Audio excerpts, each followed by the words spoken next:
Aika ihana leikkipaikka.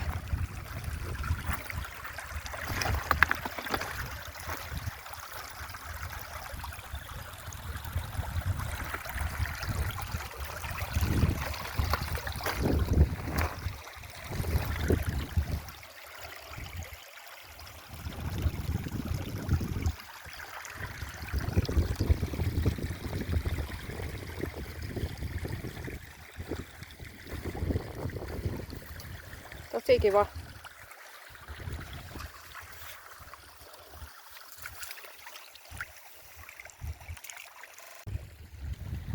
Mä lopetin karkkilakon tossa vähän aikaa sitten. Mulla meni motivaatio. Mä olin 1,5 kuukautta tosi tarkkaan syömättä herkkuja. Ja kun mulla oli siinä niinku tavoitteena pieni painonpudotus, niin se ei onnistunut ollenkaan. Paino ei pudonnut yhtään. Niin sit kun alkoi siinä synttäriä tulemaan ja pääsiäinen ja kaikki, niin mulla meni kyllä motivaatio. Mutta tänäänkin ostelin noita, kun kaupat on laittanut poistomyyntiin alennukseen noita pääsiäisen herkkuja, niin suklaamunia sellaisia, niin ostelin niitä. Mä olen mun maalaisvaatetuksessa täällä, kun lähdin heti töitten jälkeen taluttaa mustia. Että on vähän sillä rankka viikko ollut ja on, koska tässä on tullut aika paljon niinku fyysistä vääntöä. Et mä tein viime videolla siitä, miten me raahattiin uutta kanikoppia ja se ei ollut niinku ainoa, mitä tässä on raskaita juttuja tehnyt. Ja nyt oli sitten 3 päivää peräkkäin tuolla Lemussa siellä kotitilalla auttelemassa.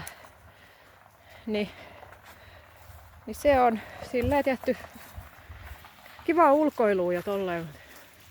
Joka väsyttää, kun sitä työkseen tekee, niin sillä lailla, ettei niitä itteni voi niitä taukoika sillä lailla ihan päättää, niin kyllähän se väsyttää.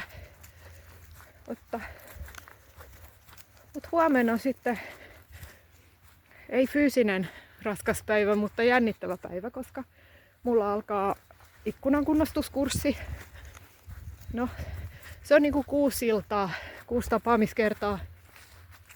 Ei se sen pidempi ole, mutta ihmisillä on tiettyjä odotuksia siellä kovasti, että he saa riittävät opit ja heidän omat ikkunat etenee siellä kunnostuksessa. Niin se on vähän niin kuin meikäläisen vastuulla. Niin no, mä olen kerran jo pitänyt vastaavan kurssin, niin eiköhän se siitä sekin.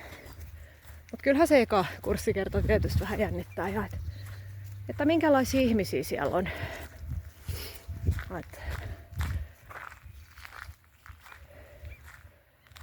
Se tosi paljon vaikuttaa siihen kurssin yleiseen henkeen. Mukavia ihmisiä on ollut. Ja etenkin just noin ikkunan kunnostuskursseilla. Joskus myös korukursseilla pääasiassa mukavia. Että joo. Mitäköhän muuta? Ei kai tässä. Koira ravistelee hiekkaa mun suuhun.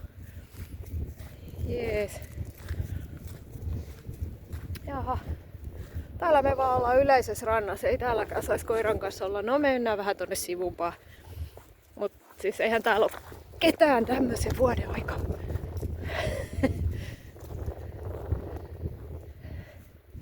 Ihan kiva oli viime videolla, että sinne ei tullut nyt sitten negatiivista palautetta, vaikka siinä oli ideana se, että mä kävin tontilla, joka ei ollut mun.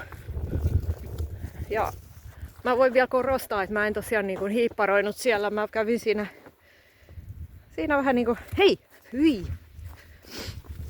Hänellä oli joku kakkakasa siinä. Kävin siinä vaan niin kuin pyörähtämässä, kattois maisemat. Et periaatteessa mä olin vähän niin kuin mä olisin tullut kylään, mutta siellä nyt ei ollut sit ketään.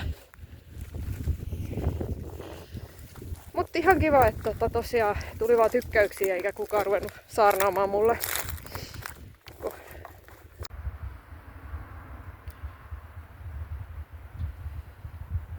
Täällä on keväinen räntäsade. Tänä aamuna heräsin siihen, että ulkona oli lunta. Se on nyt jo sulanut pois, mutta nyt sataa räntää.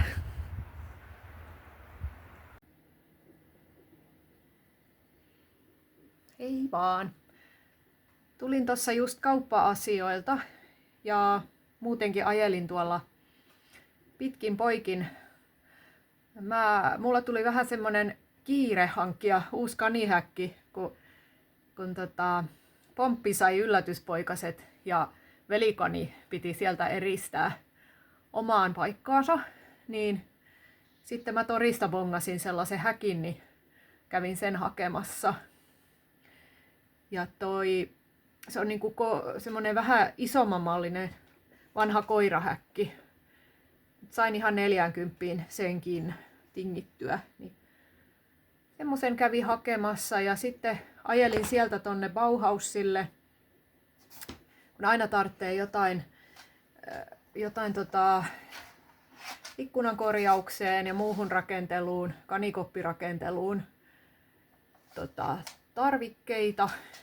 Niin sit mä huomasin siellä semmoisen setin, mikä on tämmönen niin kuin lehtikomposti-aitaus, missä on 4 semmoista varsin tukevan olosta aitaelementtiä. Ja ne on 90 x 90 x 70 senttisiä. Niin kattelin, että noita kun ottaa 2, noita settejä, niin siitä saisi jo varmaan ihan jonkunnäköisen kanioitauksen. Niin pari semmoista settiä otin siitä mukaan. Ja sitten siinä samalla myös kittiä ja sen sellaista, mitä ikkunoihin tarvii ja ikkunakurssilla. Ja sitten mä ajelin vielä ostamaan itselleni lenkkarit. Olen niistä videoillakin puhunut. Kun vuosia sitten ostin oikein todella hyvinä pysyneet lenkkarit, joihin mä suutarilla jopa korjautin ne takaosat, kun ne alkoi rispaantua. Sinne ommeltiin semmoiset nahkapaikat, niin ne kengät on niin hyvin kestänyt, että niissä alkaa olla täysin sileät pohjat jo. Ja en mä niistä muuten luopuiskaan, enkä mä aiokkaan luopua ennen kuin ne hajoaa mun jalkoihin. Mutta niissä alkaa olla jo se kangasosakin sen verran paikoin rikki, että sinne menee hiekkaa sisälle. Eikä se nyt sillä tavalla ole rahastakaan kiinni ollut, että onhan noita lenkkareita tuolla kaupassa, mutta jotenkin vaan se että niinku, kun mitä on tuossa noin kasvavalle pojallekin ostanut niitä tässä vuosien varrella, niin huomannut, kuin herkästi lenkkarit hajoaa, niin toivoisin, että löytäisi hyvät. No nyt mä löysin saman merkin, se on se Asics. Ja mä toivon, että se merkki on pysynyt niin hyvänä kuin noi mun vanhat lenkkarit. Joo. Ja sitten eilen oli tosiaan ensimmäinen kurssikerta ikkunan kunnostuksessa. Siellä oli semmonen 10 vähän reilu ihmistä krapaamassa omia vanhoja ikkunoitaan. Niin se sillä tavalla harmillinen juttu tässä näin, että mä jouduin tekemään sen päätöksen, että mä en pidä noita kursseja enää. Eli sehän on niin, että kun siellä tosiaan se 10 ihmistä siellä puutyöluokassa hioo ja krapaa niitä maaleja ja kittejä, niin siinä tulee ilmaan tosi paljon sitä semmoista pölyä ja myös semmoista kaasumaista kaasua, kun siinä viereisessä tilassa yksikin ihminen kuumailmapuhaltimella sitten poisti maalia. Niin vaikka siellä on niinku se ilmanpoisto, niin ei se riitä. Siitä tulee se semmoinen vähän tympeä haju siihen koko tilaan. Niin mä huomasin eilen, kun mä tietysti kun oli eka kurssikerta, niin siinä tuli puhuttuukin ihan tosi paljon, kun mä selitin niitä kaikkia asioita. Puhuin siellä, kun Ruuneperi, niin siinä loppukurssista alkoi tuntua semmoinen fiilis, niin että vähän niin kuin kurkkuu kuristaa. Että ihan kuin niin kuin äänihuuletkin jotenkin reagois. Et mä en osaa sanoa, muuttuuko mun ääni jotenkin, mutta mulla oli semmoinen olo, että mä joudun vähän niin kuin puristamaan mun ääntä ulos. Siis nämä on aika lieviä oireita, mutta mä otan ne ihan hirveän vakavasti, koska mä kumminkin haluun yhä edelleen toimia ikkunan kunnostuksen ja muun tällaisen restauroinnin parissa mielellään loppuikäni, niin mä en missään nimessä saa herkistyä tommosille noille pölyille ja noille, tai sanotaan, että tän enempää. Et omalla verstaalla pystyy suojautumaan huomattavasti paremmin, koska mä pystyn jatkuvasti pitämään hengityssuojaa. Ja mulla on usein myös ikkuna auki siinä vieressä, että mulla on niin kuin läpiveto siinä tilassa. Ja silleen, niin, ja sitten tietysti siellä tilassa on vaan minä yksinään kropsuttamassa, että se pölymääräkin on paljon kohtuullisempi. Niin mä jouduin niin tosiaan mä en voi siis kurssilla pitää hengityssuojaa, ainakaan semmoista koppamaista sellaista raksasuojaa, koska siinä ei toi puhe vaan kulje. Ja tarvitsisi pystyä kuitenkin aika kovaankin ääneen siellä selittämään, niin mä vähän mietin, että mä kokeilisin nyt ensi kerralla sitä semmoista kirurgista tai semmoista koronahengityssuojaa, sellaista toisen tyyppistä, että jos se niin kuin blokkaisi edes muutaman pölyhiukkasen pois siitä hengitysilmasta, niin sen kanssa pystyy kumminkin puhumaan paremmin. Mutta mä laitoin tosiaan jo samana iltana tämän opiston rehtorille viestiä, että ensi vuodeksi suunnitellut kurssit täytyy perua, että minä en näistä terveyssyistä kyllä en aio niitä pitää. Että se on kyllä lievästi niin kuin harmittaa, koska musta olisi tosi kiva olla tämmönen asiantuntija ja opettaja näissäkin hommissa, että se on hauskaa, palkitsevaa. Ja mun mielestä vanhan ikkunan kunnostaminen on tämmönen fiksu ja yleishyödyllinen asia.